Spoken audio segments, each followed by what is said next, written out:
and be able to kind of join the global economy and send payments over the internet and kind of participate. So a lot of focus is in that space right now for some of the startups, Coinapult being one of them, but now more and more are kind of looking all over the place in the world to see where they can kind of find these opportunities and hopefully be successful in leveraging them. You're limited to 21 million bitcoins. Say they're worth $1,000 a piece someday. That's $21 billion. How can you say that's going to have a big impact? That's a drop in the bucket for the world economy.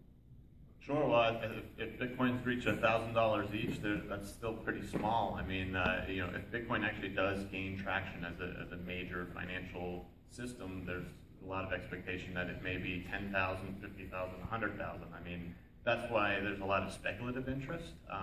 There's day traders that love Bitcoin just because it's very volatile. There's some people who think, are very politically inclined to believe in it or philosophically.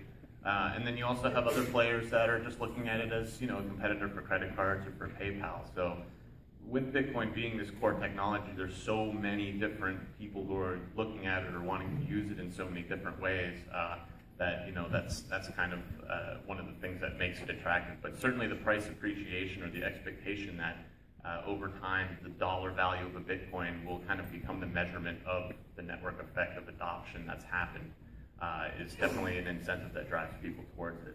And then you probably saw the part where Bitcoins are able to be broken down to 8 decimal places. So even if Bitcoins were $10,000 or $100,000 each, there would still be plenty of you just move the decimal or you just basically spend less in the total amount of Bitcoin. There's a deeper philosophical kind of economic argument as the Keynesian kind of theory versus the Austrian theory. Should we save and spend, or should we go on credit and try to spend? And Bitcoin is kind of firmly, I think, in kind of the Austrian side of that. But happy to talk about that more a little bit offline afterward. Questions out here first. Can you talk a little bit more about this Bitcoin mining thing that you were doing? Because it's not exactly clear what exactly you're mining. Sure, yeah. Bitcoin mining is kind of a complicated topic a little bit, and we have to give it kind of a basic intro for the film, otherwise we could make a whole film just about Bitcoin mining. But the way I like to describe it now is if you pay for something with a credit card, that transaction is processed by computers that Visa or MasterCard owns. It goes into one of their big data centers, and that's where the transaction is processed. With the Bitcoin system, because there's no central entity that's in control of it, the transaction is processed by some computer in the network anywhere in the world. So a nice way I like to say it sometimes is, with Bitcoin, the transaction processing is kind of crowdsourced, if you know what crowdsourcing is. And that is anybody who is into mining or who's doing mining, they are volunteering computing power, they're spending money to help process transactions in the Bitcoin network. So if I send you some Bitcoin, that transaction will be processed by someone somewhere in the world who's mining.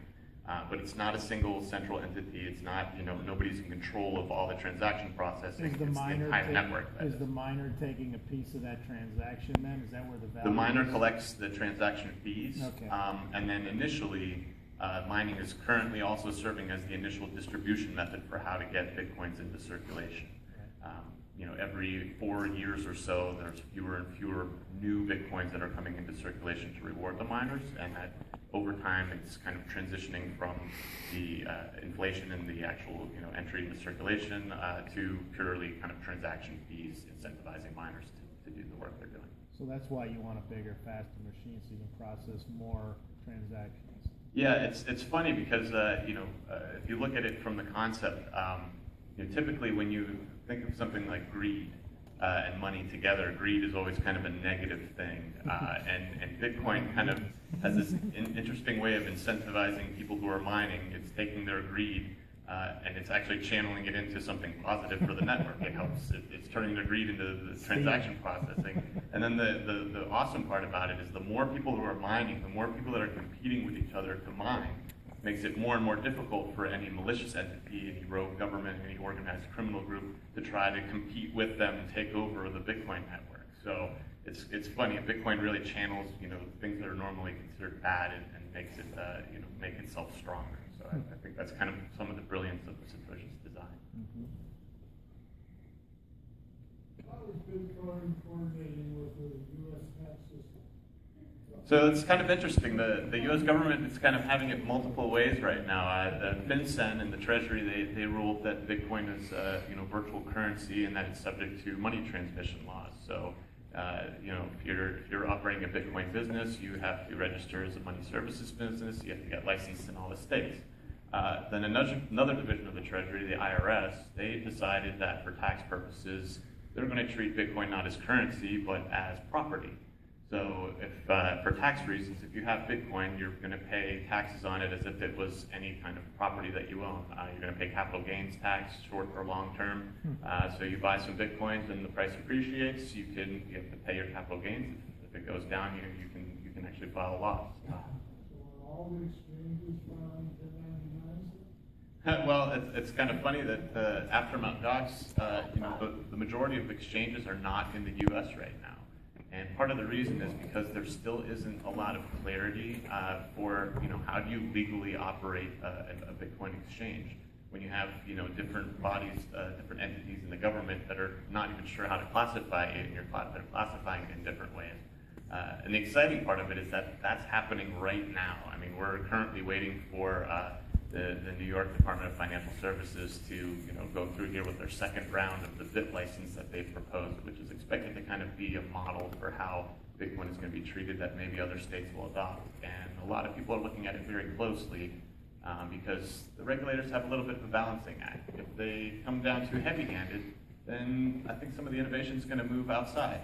As you saw in the film, one company already moved to Panama. There's a lot of the Bitcoin businesses that are starting to open offices in other countries. And that's the reality, is that Bitcoin is a global technology. So the regulators don't want to make the U.S.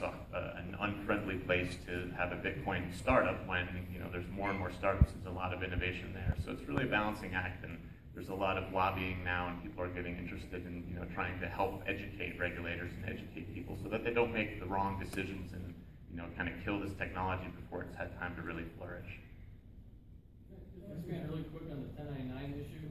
Some of the American companies, such as BitPay that we saw in there and Coinbase, they do give you 1099 as part of your subscription, so you can calculate your capital gains and losses if you so choose to retain Bitcoin. Right, yeah, and the IRS guidance only came out in April of this year, a few weeks, or maybe it was March, but it was a few weeks before tax day, so everybody scrambled to kind of, at least all the miners I know were scrambling to go back and figure out what their tax liability was, so. What do they currently worth? Right before around $360 or $370 each right now. Did you pay your editor in Bitcoin? I'm sorry. Mathematically, that's it, 21 million? 21 million is all that will ever exist. The actual amount of Bitcoins that are in circulation right now are something like 13 and a half million, something like that. And that's, there's again, I can get into more details in mining later. Pardon me? You can't change the formula, can you? So no, no and yes, right? So the majority of people the majority of users of Bitcoin kind of would all have to agree to change the software. And, getting a consensus like that is difficult once enough people have, a vested interest in keeping the rules the way they are. You can always change things if you have the majority of people using something that agree to change it. If you change the rules, it's like putting more money in it. It is, and I think that's why the rules won't change, because everybody who's using Bitcoin is using it because of the properties that it has. If you kill the idea and you kill what it is, it's no longer Bitcoin then. Bitcoin is unique because it's decentralized, because you can use it without having to trust any third party or any entity, and the rules are fixed the way they are. If you change the rules, you change the way it operates, it changes what Bitcoin is, and people could very quickly switch to something else.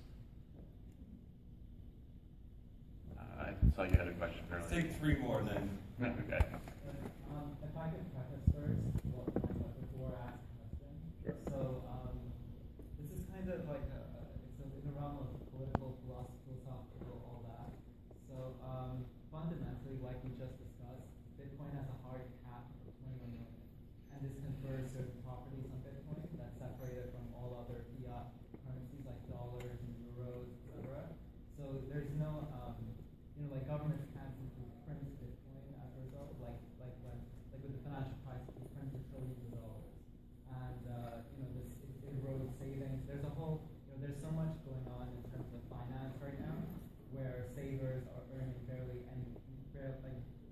they are not earning much interest on their money. And similarly, there are other side effects of the current system. So what I'm saying is that there are a lot of special interest groups that I'm sure have an interest in keeping the system as it is. Now, Sorry, did you have a question? Yeah, so hypothetically, if Bitcoin were to truly gain traction and a large amount of the population would start using it, then is it not true that by consequence, the current system would be used less, and so the people who are currently benefiting from the system will not benefit? In other words, is Bitcoin doomed to ultimately be restricted? I don't know. I think Bitcoin can function. It already is functioning in a complementary way to existing systems. So the question kind of was, will Bitcoin eventually either kind of fall in line with the existing systems that there are, and will it, the selling point be gone? I don't think so. I think that it works in its own way. I think that you'll always be able to use Bitcoin without even having an email address. I mean, that's the power of the system. It's prior to Bitcoin, there was no way to send somebody money over the internet without having a third party involved, without having a PayPal account or credit card or bank account. Now you have this equivalent, something that's equivalent to cash or gold. Like, I can give you that, and you know that it's good, and I can now do that over the internet, and that I don't think will change, and there's nothing else that offers that right now. Like, for example, just one comment. Let's pick it up. Let's take two more. Go ahead. All the stuff we were watching about Bitcoin, and I may be jumping ahead, but I mean, where do you see in the realm of like Litecoin, Duckcoin, Dogecoin, all that? I mean, is there going to be a place for that in the future as well? I think so. You'll get a lot of varying opinions, but yeah, one thing, Bitcoin has definitely kind of given birth to this whole new concept, this whole new industry, and there's actually thousands now, literally thousands of cryptocurrencies.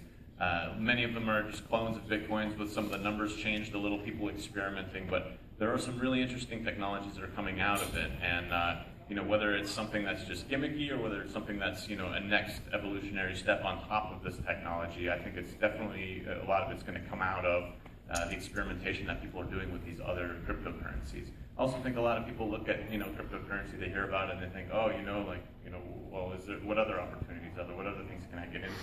And a lot of people are drawn to what's maybe the next big thing? How can I get involved now that I'm interested in this topic? So I definitely think there's room for a lot of altcoins. I follow a lot of the development of them myself.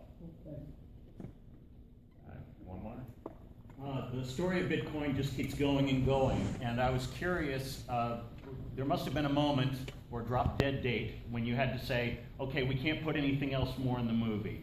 What was that moment, and maybe was there something that you wish had made it in that didn't get in? I mean, yeah, I'll let Pat answer a little if you want. We had so much footage. The story just kept, really exciting to be a part of the whole roller coaster, the ups and downs.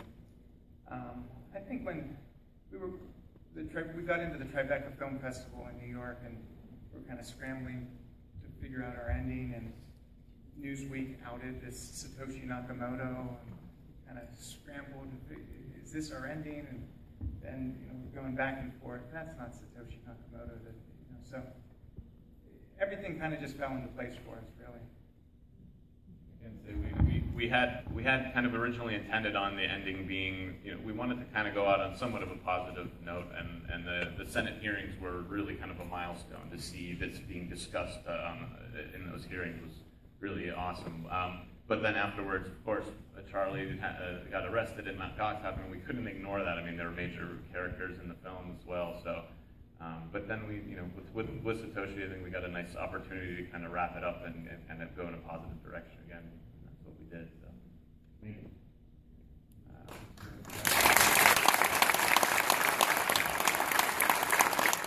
I'd be remiss if I didn't tell you the next door. If you mentioned Bitcoin at Parnell's, you get $1 off a drink tonight.